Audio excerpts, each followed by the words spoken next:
আল্লাহ তাআলা বলছেন যে জাকাত সবাইকে দেয়া যাবে না, জাকাত 8টি খাতে দেয়া যাবে। এই জাকাত কার উপর ফরজ? বাংলাদেশের মানুষের জাকাত নাকি দরকার নাই? জাকাতের 8 খাতের একটা খাত হলো ফি সাবিলিল্লাহ। আমি জিকির করতে রাজি আছি, নামাজ পড়তে রাজি আছি, সব ঠিক আছে, কিন্তু আমার কষ্ট করে কামাই করা টাকা এটা আমি দান করতে রাজি না। প্রিয় দর্শক, আসসালামু আলাইকুম ওয়া রাহমাতুল্লাহ। এই ভিডিওটির মাধ্যমে আপনারা জানতে পারবেন আজকে কাদের উপরে জাকাত ফরজ হয়েছে আর কাদেরকে দিবেন। ভিডিওটি ফার্স্ট টু লাস্ট পর্যন্ত দেখবেন, অবশ্যই জাকাতের বিষয়ে মাসালা আপনাদের ক্লিয়ার হয়ে যাবে। চলেন ভিডিওটি দেখে নিই। আবার কেউ কেউ সংগঠনে জাকাত দেয়। ধরেন একটা রাজনৈতিক দল, ইসলামের রাজনৈতিক দলই ধরেন, সেটা যে নামেরই হোক, ডাইরেক্ট তারাই মনে করে এটাই জাকাতের একটা ফান্ড, এদেরকে আমি জাকাত দিচ্ছি। দলিল কি? দলিল হলো কোরআনের সেই ফি সাবিলিল্লাহ শব্দ, যে জাকাতের 8 খাতের একটা খাত হলো ফি সাবিলিল্লাহ, আল্লাহর রাস্তা। তো এখন যারা ইসলামী রাজনীতি করে এরা কি শয়তানের রাস্তায় করে নাকি? আল্লাহর রাস্তায় তো করে, সুতরাং এদেরকে জাকাত দিলাম, সমস্যা কোথায়? আরে পাগল, শাব্দিক অর্থ দিয়ে যদি ইসলাম চলতো তাহলে আকিমুস সালাহ মানি মসজিদে এসে নামাজ পড়তাম না, আকিমুস সালাহ মানি হাত তুলে দোয়া করতাম, কারণ সালাত শব্দের শাব্দিক অর্থ দোয়া করা। তো শাব্দিক অর্থ দিয়ে কোরআন বুঝবো না নবীর ব্যাখ্যা দিয়ে কোরআন বুঝবো? কি বলেন আপনারা? আল্লাহ আমাদেরকে বলেছেন ডিকশনারি খুলে খুলে কোরআন বোঝো, নাকি বলেছেন লিতুবাইয়িনা লিন-নাসি মা নুযিলা ইলাইহিম? হে নবী, কোরআন তোমাকে দিলাম, তুমি বুঝায় দিবা বলে, তুমি খুলে খুলে বয়ান করবা বলে। আমি কোরআন নাজিল করেছি এতটুকুই না, সুম্মা ইন্না আলাইনা বায়ানা, কোরআন ব্যাখ্যা করার দায়িত্ব আমি আল্লাহ। আল্লাহ সেই ব্যাখ্যা করানোর জন্যই নবীকে পাঠিয়েছেন দুনিয়ায়। তো ডিকশনারি দিয়ে কোরআন বুঝলেই হয় না, বরং নবীর আদর্শ সামনে রেখে কোরআন বুঝতে হবে। জি, আল্লাহ তাআলা বলছেন যে জাকাত সবাইকে দেয়া যাবে না, জাকাত 8টি খাতে দেয়া যাবে কেবলমাত্র। সে 8টি খাতের প্রথম খাতটি কি? প্রথম খাত হচ্ছে ইন্নামা সাদাকাতুল লিল ফুকারা, জাকাত ফকিরদেরকে দেয়া যাবে 1 নম্বর। 2 নম্বর হচ্ছে ওয়াল মাসাকিন, মিসকিনদেরকে দেয়া যাবে। ফকির এবং মিসকিন এরাই হচ্ছে জাকাত দেওয়ার প্রাইমারি খাত, এরাই মূলত বেশি হকদার, ফকির এবং মিসকিন, এদেরকে জাকাত দিতে হবে, আমরা দিতে পারবো। 3 নম্বর হচ্ছে ওয়াল আমিলিন, ওয়াল আমিলিনা আলাইহা। আমিলিন মানে হচ্ছে যারা জাকাত ম্যানেজমেন্ট সেন্টারে জব করবে, অর্থাৎ জাকাত উত্তোলনের জন্য, যেহেতু ইসলামী সিস্টেম হচ্ছে যে রাষ্ট্রীয়ভাবে মুসলিম দেশে জাকাত কালেক্ট করা হবে এবং ডিস্ট্রিবিউশন করা হবে। তো এই কালেকশনের কাজে যারা কালেক্টর থাকবে, যারা সুপারভাইজার থাকবে, যারা এই জাকাত ম্যানেজমেন্টের এই কর্মকাণ্ডের যারা স্টাফ থাকবে, তাদেরকে আল্লাহ তাআলা জাকাতের অর্থ থেকে তাদেরকে স্যালারি দেওয়ার অনুমতি দিয়েছেন, যদিও তারা ধনী হয়ে থাকে, যদিও তারা ব্যক্তিগতভাবে ধনী হয়ে থাকে, কিন্তু জাকাত উত্তোলন, জাকাত বিতরণ, এই সমস্ত কাজে যে সমস্ত স্টাফ বা কর্মীরা নিয়োজিত, তাদের স্যালারিটা জাকাতের অর্থ থেকে দেয়া যাবে। 4 নম্বর হচ্ছে ওয়াল মুআল্লাফাতু কুলুবুহুম, ওয়াল মুআল্লাফাতু কুলুবুহুম, বিধর্মী নন মুসলিম যারা, তাদের চিত্ত আকর্ষণের জন্য, ইসলামের প্রতি তাদের মন একটু ঝুঁকে যাবে, তাদের চিত্ত আকর্ষণের জন্য বা ইসলামের প্রতি তাদের হৃদয়ে ভালোবাসা জাগবে, এজন্য জাকাতের অর্থ থেকে তাদেরকে দেয়া যাবে।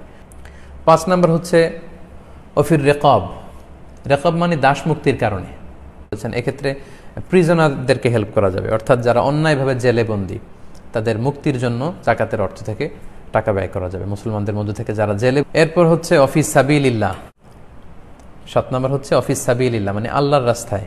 এটা আসলে ব্যাপক বিষয়, তবে মেজরিটি স্কলারদের মতামত হচ্ছে অফিস সাবিলিল্লাহর দ্বারা উদ্দেশ্য হচ্ছে যারা আল্লাহর রাস্তায় জেহাদে আছে, আল্লাহর জামিনে আল্লাহর দ্বীনকে লিইলাই কালিমাতিল্লাহ, মানব রচিত সমস্ত মতবাদের উপরে আল্লাহর জামিনে আল্লাহর দ্বীনকে বাস্তবায়নের জন্য যারা সশস্ত্র সংগ্রাম করছে, এরকম মুজাহিদিনদেরকে সংগ্রামের জন্য যারা আল্লাহর রাস্তায় আছে, এরকম মুজাহিদদেরকে জাকাতের টাকা দিয়ে তাদেরকে সাহায্য সহযোগিতা করা যাবে।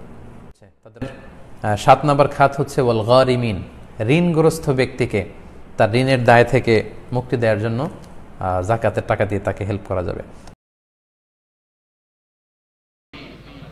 জাকাত দেওয়া, কি দেওয়া? জাকাত। জাকাত ওই ব্যক্তিদের উপরে দেওয়া ফরজ যাদের সম্পদ আছে এবং নির্দিষ্ট পরিমাণ সম্পদ আছে, বেশি সম্পদ আছে, স্বর্ণ অথবা রূপা।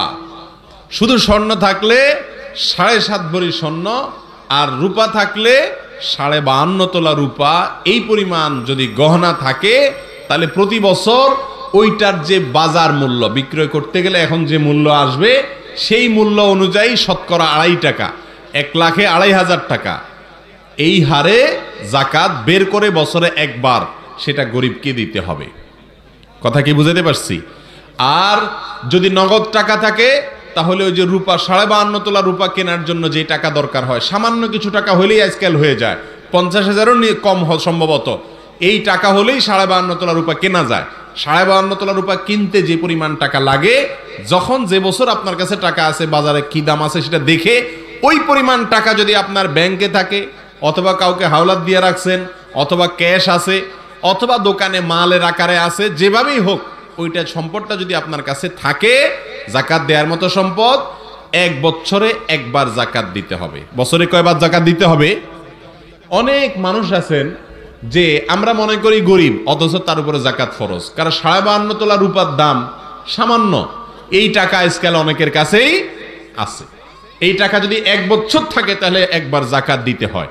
জাকাতটা আমাদের সমাজে খুব কম মানুষ আদায় করে, দিতে চায় না, মনে করে সম্পদ সব আমার, ভোগ করে। আসলে মরার সময় সব রাইখা কবরে চলে যায়, ঠিক না ঠিক? নিজের সম্পদের জাকাত নিজে দেয় না, সব রেখে চলে যায়। এগুলো সব ভোগ করে কারা? ছেলে মেয়েরা। ভাইরা আমার, জাকাত যদি কেউ না দেয়, আল্লাহ বলেছেন ইয়াউমা ইউহমা আলাইহা ফি নারি জাহান্নাম, কিয়ামতের দিন আপনার সম্পদকে জাহান্নামে ফেলে রেখে আল্লাহ পুড়ে ছাই করবেন না, বরং লোহার মতো এটাকে গরম করবেন, উত্তপ্ত করবেন। যার সম্পদ যত বেশি তার শাস্তি তত বেশি হবে যদি সে জাকাত না দেয়।